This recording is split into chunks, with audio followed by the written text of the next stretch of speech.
Hey guys, it's Qwerty. Today I'm going to be starting a new mini-series called What is the Best Age at Hockey? I will be doing this in a 4-episode series, one for each group, and then the final video will be for the final 8 teams that make it. This will be in a tournament structure with 5 teams in each group. Each team will be one age. So, for example, there will be the 21-year-olds, 22-year-olds, and 23-year-olds. And so there are 5 teams in each group. In Group 1, which we'll be doing today, is 20U, 21, 22, 23, and 24. These teams will play in a round-robin tournament, and then the top 2 automatically get a bye into get a spot in the top 8. There are 3 divisions, so there are 2 teams that are guaranteed from each division to go to the top 8. Then the final 2 spots will be filled by the other 2 teams who weren't qualified in the top 2 of their division, but are the top 2 throughout all of the other teams that weren't in the top 2 of their division. That might sound confusing, but I'm sure you guys will understand shortly. Now let's get into the lineups. Here guys, we have the lineup for the 20 and under team. So for this, it's basically all the 19-year-olds and in one case 18-year-olds and all the 20s. As you see here, they have a decent offense. Mitch Marner, McDavid, and Line. They have nice center depth. It actually moved Eichel to the wing. I just took the 4 best players from each position. So I took the 4 best right wingers, left wingers, and center, and then the 6 best defensemen, and then the 2 best goaltenders. But then the computer switched up the lines. Robbie Fabry, Draisaitl, Pasternak. That 4th line really drops off with Rantanen, Kachuk, and Nick Ritchie. Every player in here has top 6 or better potential. On the defense, it's not as good. Ekblad is really the only stud NHL defenseman. These 3 players currently are decent defensemen, but not top pairing or top 4, probably like bottom 2, Noah Hanifin, Ivan Provorov, and Zach Werenski, all have very bright futures. Ekblad is probably a top 2 defenseman on most teams, and Brandon Carl and Jacob Chitrin, it really trails off. In goal, they have a major Achilles heel, Thatcher Demko and Dan Vladar. I don't know if this team can go anywhere. I don't know, maybe the offense can lead them to a top 8 performance. So now we have a look at the 21-year-olds. I think that this team is going absolutely nowhere. They have a decently bright future if this team was in an actual team. But they have 3 elite players with elite potential. And then they have a 76 and a 76, 2 76s. That's not that good. McKinnon, Monahan, and Barkov as your 3 centers, that's pretty good. They do have a real top 2 on defense with Seth Jones and Rasmus Ristolainen.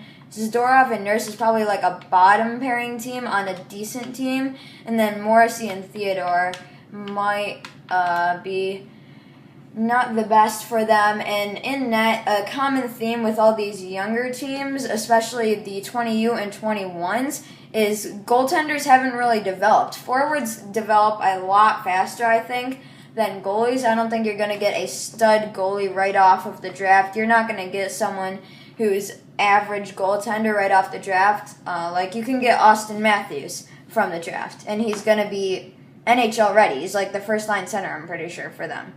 But you're not going to find a goalie, draft them first overall, and have them playing in the starter position for the rest of the season. So you see Thatcher Demko and Jussi Saros, the 2 weakest goalies in the tournament. I do have this team I predicted this team to finish last in the tournament. So we'll see how that turns out. Next up, we have Team 22. Same with Team 21. I don't think this team can go anywhere. Philip Forsberg and Alex Galchenyuk are a really nice 1-2 punch on forward, but then they don't have anything else, with Thomas Hertl and Alex Wenberg being their next two best players on forward. They do have a really nice top four with Lindholm, Trouba, Riley, and Mata, and then actually a really nice top six. But there's no actual studs in there. Matt Murray will hope to carry them to a playoff top 8 berth. The 23-year-olds, I think, have a very good shot at least getting to the finals. Goudreau, Scheifele, and Kucherov as their first line. Their fourth line carries off. Couturier is not bad. On defense, they have a really nice top 6. And in net, Gibson will hope to carry them to a top 4 berth. Next, I think the 24s have the best chance out of all to get to the finals from this group. They have a stellar offense. Hall, Sagan, Tarasenko as a first line. That's crazy. They also have a third line, which could be on most teams a first line. Their third line also consists of Gallagher, Bukestad, and Stone, which is probably a second line on most teams. Their defense is pretty average, with Falk, Klingberg, and Fowler as a nice top 3. In goal, as a common theme with all these teams, they don't have the best goalie, with Peter Mrazek being the starter. Let's get to the results and see who moves on. Here, guys, you are seeing what my predictions are for who is going to finish where in the division. I think the 24s will have a stellar performance with that stellar forward core. The 23s won't do too bad running in second, and the young guns, the 20Us, will be coming in third. The 21sts, I don't think they have a shot at winning a game in this tournament, and the 22nds, they might have a chance. Game 1, Day 1. The 20Us played the 21s. Jack Eichel led the 20Us to a 7-4 win with 3 points. Also, if you're wondering, I did all of the games for one team at one time, so I played all the games with the 20Us first. I didn't play them, I simulated them. So I played all the 20U games, so all their games will be shown first.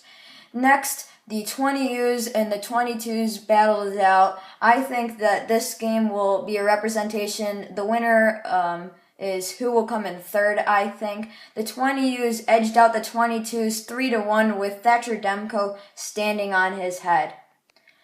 Next, the 20Us had to play the 23s, but the 20Us could not keep their undefeated streak alive as the 23s came out convincing with a 5-0 shutout. In the final game for the 20Us, they edged out the 24s with a 4-3 overtime victory on the goal from William Nylander. The 20Us end up finishing 3-1-0 with 6 points and a +1 goal differential. Now for the 21s.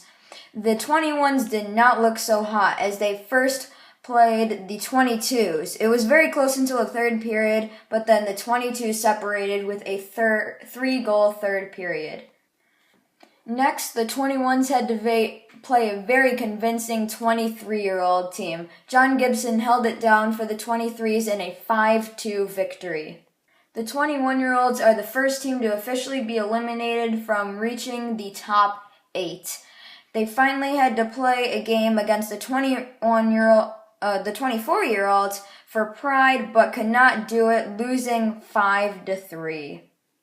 Next, the 22, 23, and 24-year-olds had to see who would be moving on.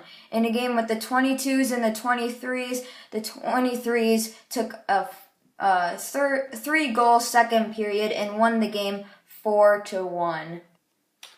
The 22s needed to win this game or else they would be eliminated from reaching the top 8. They had to face the 24s, a tough team. They were down 4-1 in the third period and sieged a late comeback, but cannot tie the game up, losing 4-3. The 22s are now officially eliminated from the top 8.